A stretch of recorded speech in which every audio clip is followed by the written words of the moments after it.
I think you come to the Belgian to win it. Wabash always fight.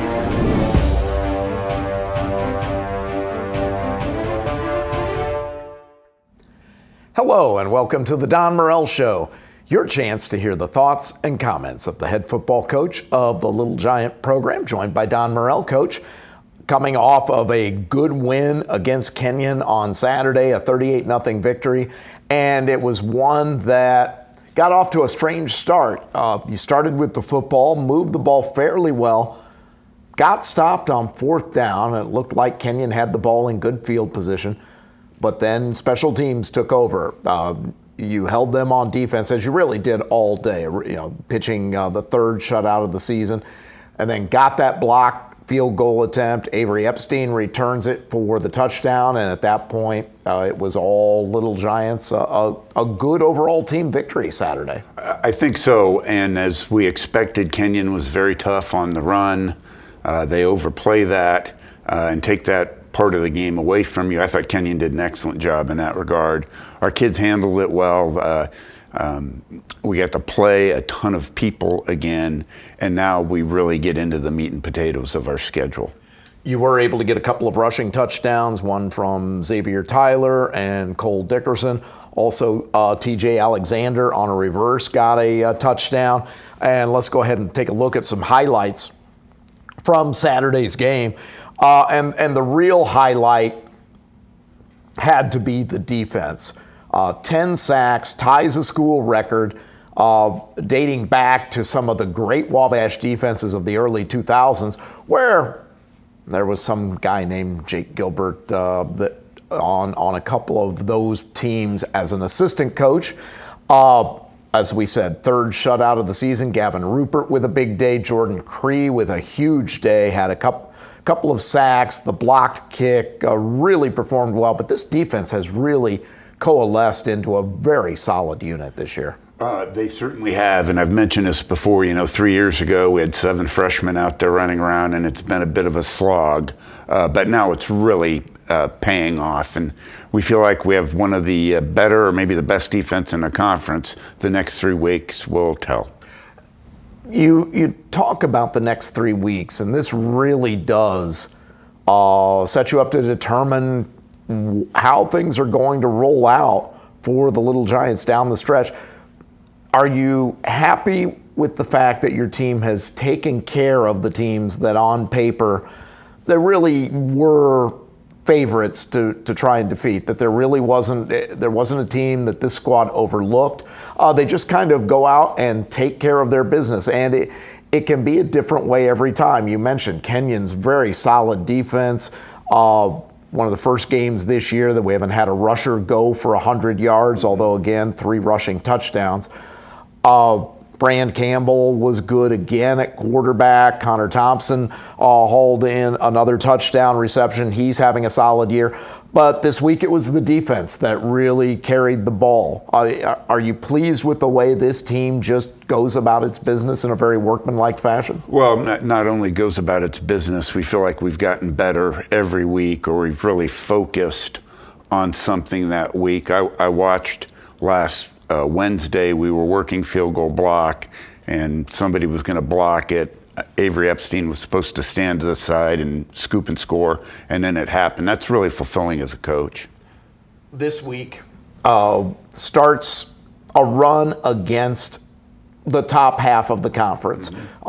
Big game, obviously, this Saturday against Denison. This is, we were talking before we started taping the show.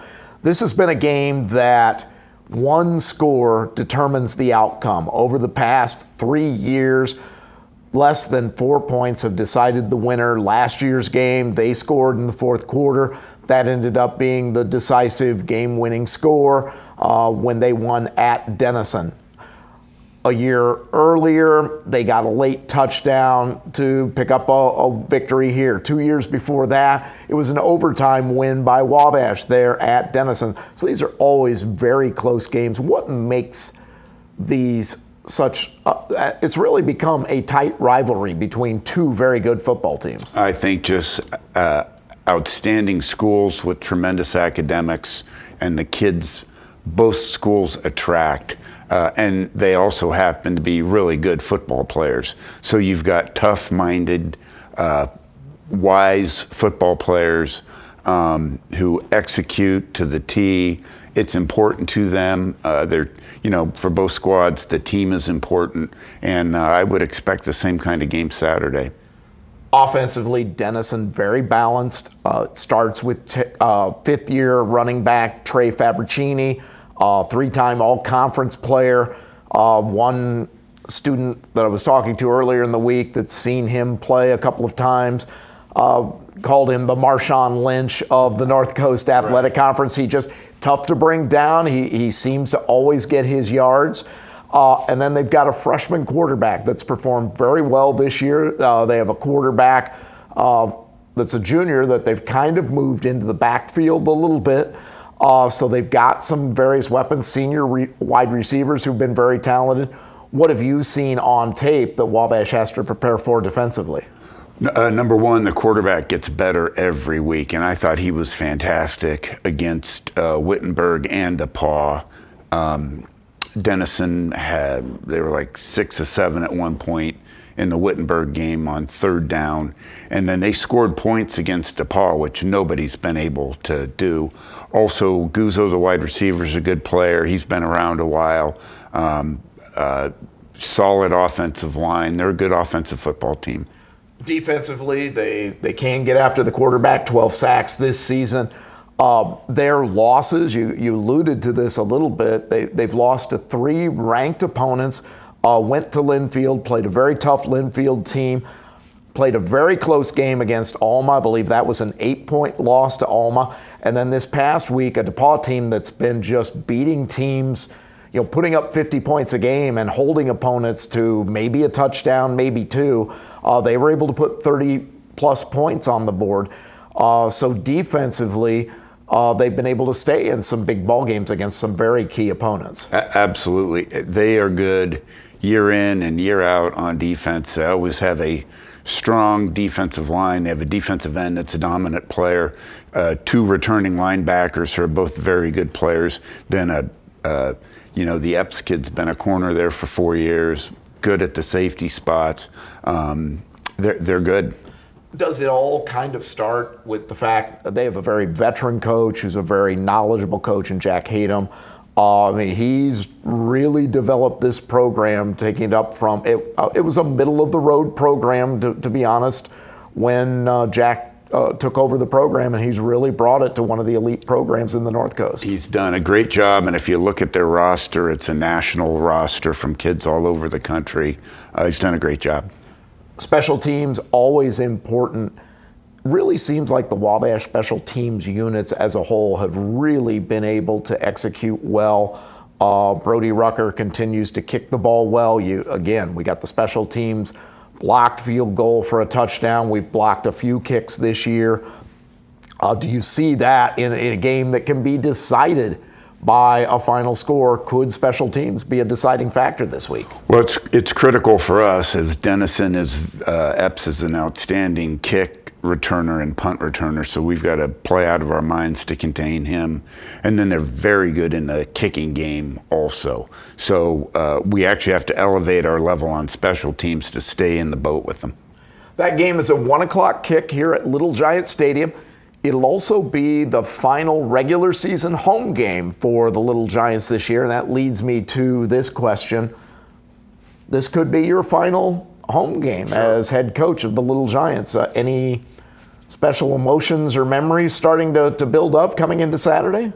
I think I've got the next 20 years to reflect on my career, and I'm just so busy right now I don't have time. So, which is great, and I wish every coach in America got to go out with the same level of grace I've been granted. People have been fantastic. It's super. Well, again, a 1 o'clock kickoff on Saturday. If you have the opportunity, make sure you're here. Tickets are available. You can go to wabashtickets.com to reserve your tickets and make sure you're here with us for the final home game of the 2024 regular season. If you can't be here in person, make sure you watch it on the Wabash College Video Network at sports.wabash.edu/WCVN. Jim Amadon, Steve Hoffman will have the call on Saturday. It'll be led into by the Don Morel Show starting at about 12:40 p.m. Don, final thoughts heading into Denison's game on Saturday? Let's beat Denison. And that is a good plan indeed. For Ethan Cook, our camera operator, for Adam Phipps, our producer in the truck, I'm Brent Harris, and you've been watching The Don Morel Show, your chance to hear the thoughts and comments of the head football coach of the Little Giant program. We'll talk to you next week. I think you come to the Belgian to win it. Wabash always fight.